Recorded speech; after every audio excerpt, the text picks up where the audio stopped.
Bonjour à tous, aujourd'hui on se retrouve pour une expérimentation dans mon sketchbook. Je l'utilise assez régulièrement, je le mets souvent dans mon petit sac, etc. C'est là que je peux en fait me lâcher et puis essayer de pas trop me poser des questions au niveau du rendu. Même si j'aime bien, malgré tout, j'essaye quand même de faire quelque chose qui me plaît. On peut voir que j'ai récupéré un livre, une encyclopédie animale que j'ai dégoté en fait dans une vente de bibliothèque, c'est-à-dire qu'ils avaient des vieux livres dont ils voulaient plus et je l'ai trouvé et je me suis dit que ça pourrait être cool pour dessiner. Donc le process, c'est qu'en fait je vais aller au pif, c'est un jeu de hasard, je tourne un petit peu les pages et puis au niveau de la double page, je sélectionne un animal qui me plaît.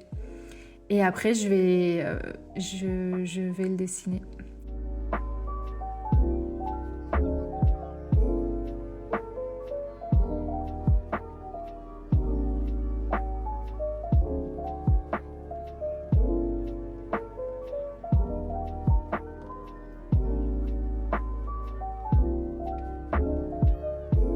Là, j'ai envie de pas trop me poser de questions et de me faire un peu plaisir. Du coup, je fais pas de croquis. J'y vais franco. Et c'est un plaisir de ligne. Et là, j'interprète totalement. Je mets un petit peu des éléments fantaisie. Dans un premier temps, on a ce magnifique petit lézard. Alors, je sais pas son nom, malheureusement. C'est en allemand en plus. Puis là, j'arrive pas à le voir. Mais ce serait cool de savoir ce que c'est. Mais on dirait un varan, non? Donc j'ai mis un petit chapeau parce que c'est un varan en fait qui a une personnalité un peu audacieuse. Donc là on peut voir que je fais un petit peu les ombrages. Je m'amuse un petit peu avec les textures.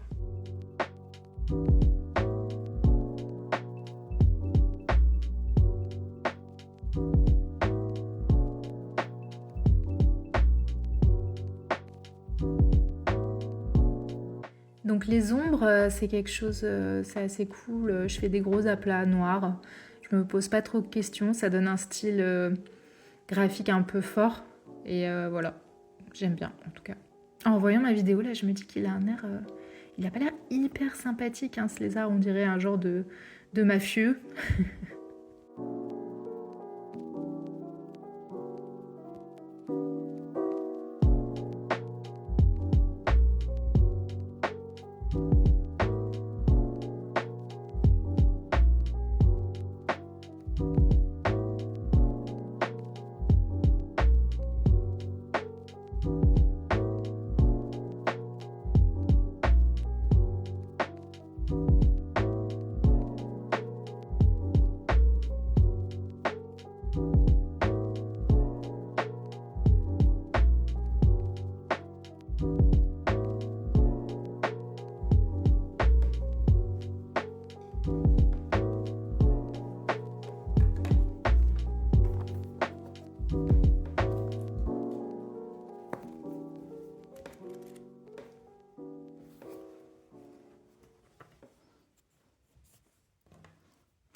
Là, j'étais assez contente sur cette double page parce que le fennec, c'est quand même un animal qui est mignon et cool à dessiner.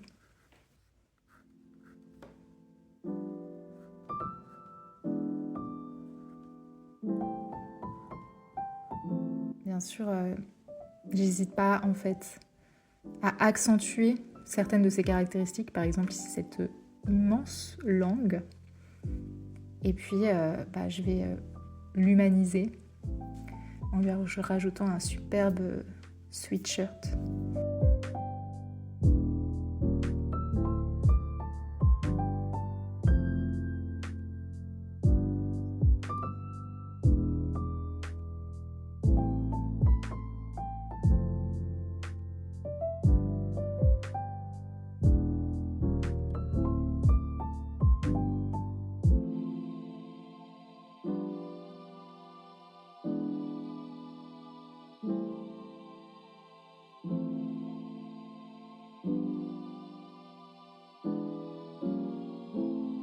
On rajoute des petits détails, toujours du coup ces ombres en fait en gros à plat noir comme ça. Mais aussi si je veux faire des détails un petit peu plus subtils au niveau des ombrages, je vais faire des petites hachures. Et j'hésite pas du coup à tout mélanger. Bon là je pars sur quelque chose d'un peu plus fantaisie au niveau de la tête parce que je trouvais qu'il avait une tête un peu plate.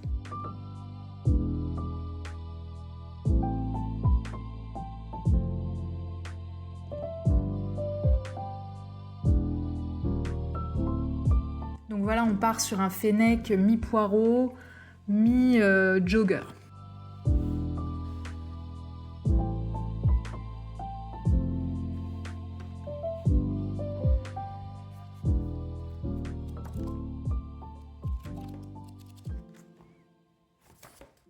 Alors on tombe sur une double page thème oiseau avec ces magnifiques petits poussins, c'est très mignon. Là celui-là je l'ai repéré tout de suite parce qu'il a une crête un petit peu de punk comme ça. Et ça me plaît beaucoup. Il y a aussi ses copains au-dessus qui sont affamés, ça aurait été marrant à dessiner, mais je vais rester sur le petit poulet, le petit poussin à crête. Elle m'obsède cette crête, hein. Je commence par la crête. Visuellement, c'est sympa quand même d'aller chercher comme ça des détails en fait, ceux qui vous plaisent et qui vous donnent envie, autant commencer par ça, comme ça après on s'amuse et puis il n'y a plus qu'à broder un peu autour. Et je lui ai fait des petits piercings parce que bien sûr un petit poussin quepon a forcément des petits piercings un peu partout. Et des cernes, parce qu'il a trop fait la fête la veille en allant à un concert. Alors je vais dire que cette partie-là était vachement agréable à dessiner, j'aimais bien faire ces petites plumes.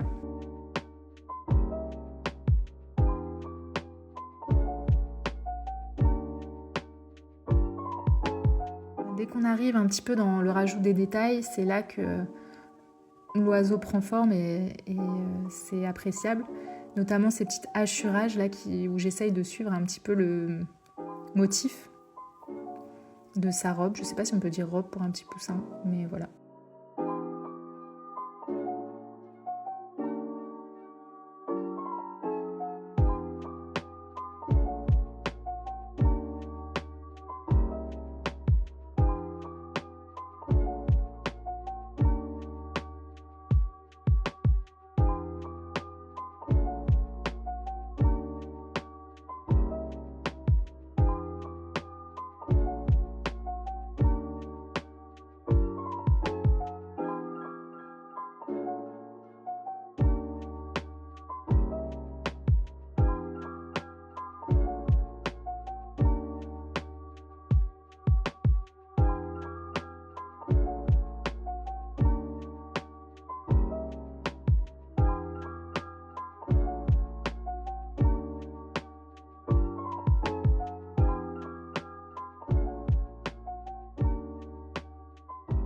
Voilà les derniers petits détails. Ici, je vais utiliser le hachurage, pareil, pour mettre un petit peu de profondeur et de relief sur ses pattes.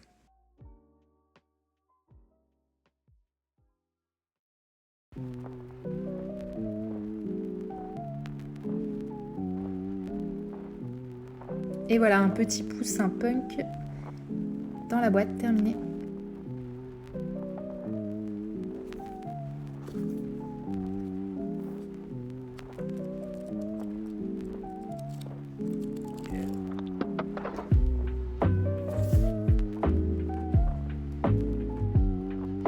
C'était hyper compliqué de le dessiner celui-ci. Bon, j'y étais franc jeu, hein, Mais voilà, là c'est intéressant dans ce dessin-là, ce qui s'est passé, c'est qu'en fait je l'ai dessiné sans vraiment me référer au dessin. J'y étais un peu de mémoire comment je dessine un papillon, quoi. D'ailleurs on remarque que c'est un peu enfantin la forme.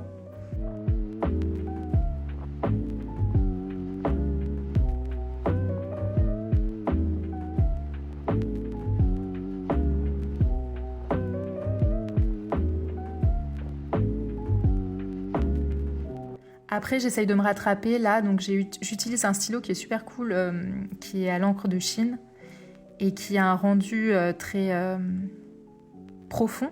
Et en suivant les motifs des ailes du papillon, au final, on va voir à la fin que c'est pas si mal, même si la forme de base est un peu ratée. Mais comme on dit, c'est un sketchbook, on expérimente, c'est pas grave.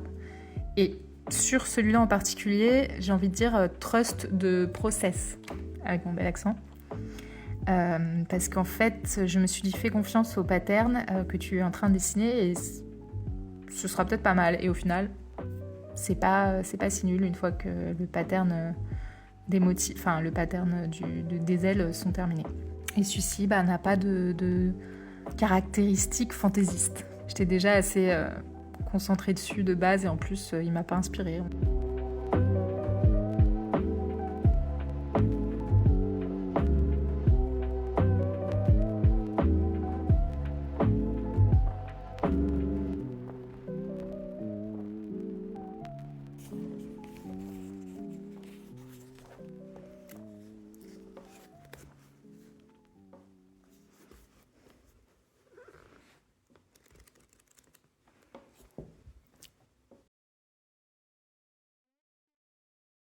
Alors les canards, donc mais encore des oiseaux. Oui, encore des oiseaux. Et ceux-là ont été un peu plus difficiles à dessiner. Je trouve que j'étais un peu plus à partir de ce moment-là. C'était le jour d'après. En fait, j'ai fait en 2 étapes cette séance et j'étais moins dedans. Et c'est marrant, hein, quand on expérimente comme ça, on se rend compte qu'il y a des moments où c'est plus fluide, plus facile, et puis d'autres où c'est moins évident. Ça dépend du sujet parfois. Ça dépend aussi de son humeur. Et puis parfois, on n'arrive pas forcément à délier ses traits. C'est en expérimentant, en continuant, en fait, en tentant des choses que ça finit par se décoincer et que ça va mieux. Et on va voir d'ailleurs... Enfin, moi, j'ai été contente après, à la fin du process, de ce que ça rendait, alors qu'à la base, je trouvais pas ça super.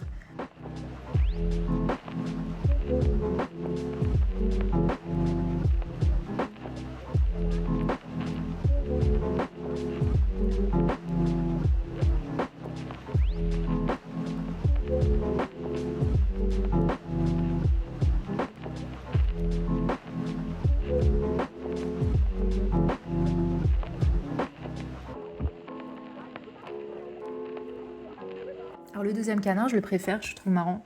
Lui aussi, il a une petite crête, ça m'a tout de suite tapé dans l'œil.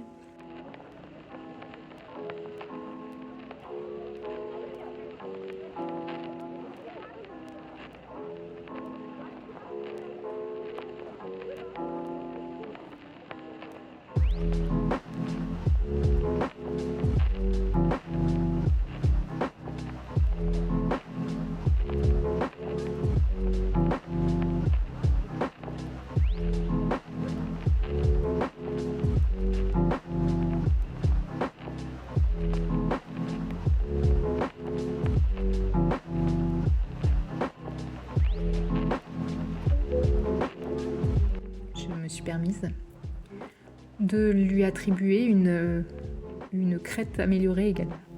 Mais ouais, c'est ce qui permet aussi de se faire plaisir, quoi. Si on est trop académique, parfois, c'est un peu ennuyeux.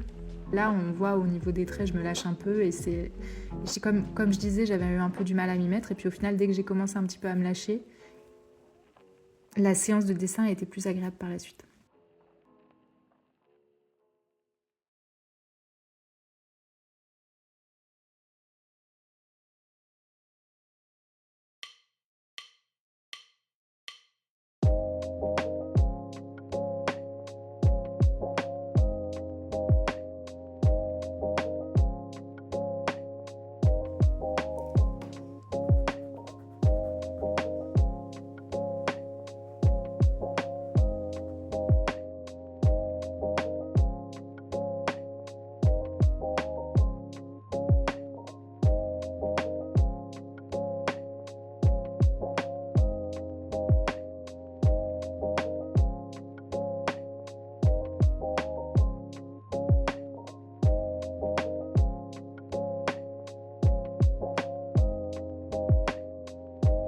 Nouveau sujet, encore un canard.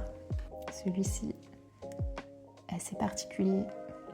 Il a des yeux tout petits. Alors, ce qui est intéressant, c'est vrai, quand on dessine, c'est de remarquer ce genre de caractéristiques. Et parfois, un peu à la manière d'une caricature, d'accentuer ou vraiment de s'amuser avec ces caractéristiques qu'on a repérées. C'est ce qui va donner un peu de caractère. Donc là, c'est ses tout petits yeux, par exemple.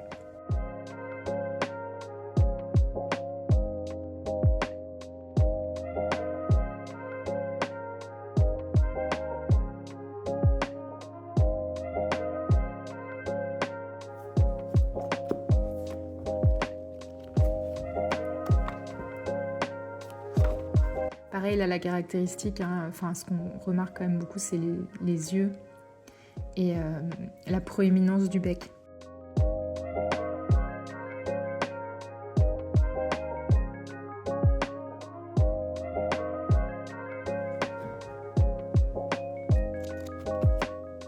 Là, c'est flagrant, ce qui m'a plu.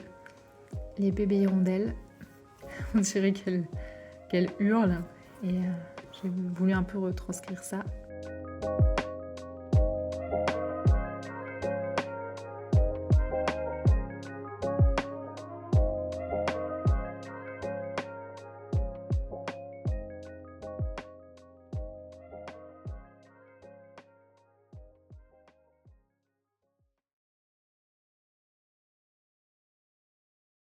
Donc voilà, là je pars un petit peu, j'interprète pas mal hein, quand même les yeux, ça ressemble pas trop à ça sur la photo, ni d'ailleurs les cheveux, mais c'est ce qui va donner un petit peu de caractère. Alors on peut constater qu'ils sont prêts à recevoir la pitance.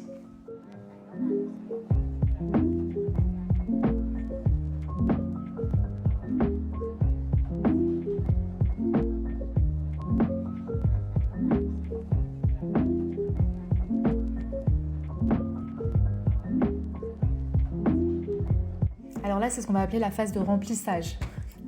C'est-à-dire que ça me paraît un peu fade, comme ça, alors que ça l'est pas forcément, je pense. Hein, ça, c'est une question de goût. Mais j'aime bien remplir un petit peu mon fond pour faire ressortir les sujets. Et du coup, je vais gribouiller. Là, j'ai choisi un petit crayon de papier. La sensation, elle est cool avec le crayon de papier pour gribouiller. Et voilà, je vais apporter un petit peu de dynamisme, un peu de relief au personnage. Alors là, c'est le moment où je me lâche un peu, je réfléchis plus. Et voilà, et c'est vachement agréable d'ailleurs ces moments-là, ces moments de remplissage, comme je dis. Il y a quand même un petit peu de réflexion dans ma manière de... Mon cerveau cherche quand même à faire quelque chose qui soit logique, qui soit un petit peu esthétique.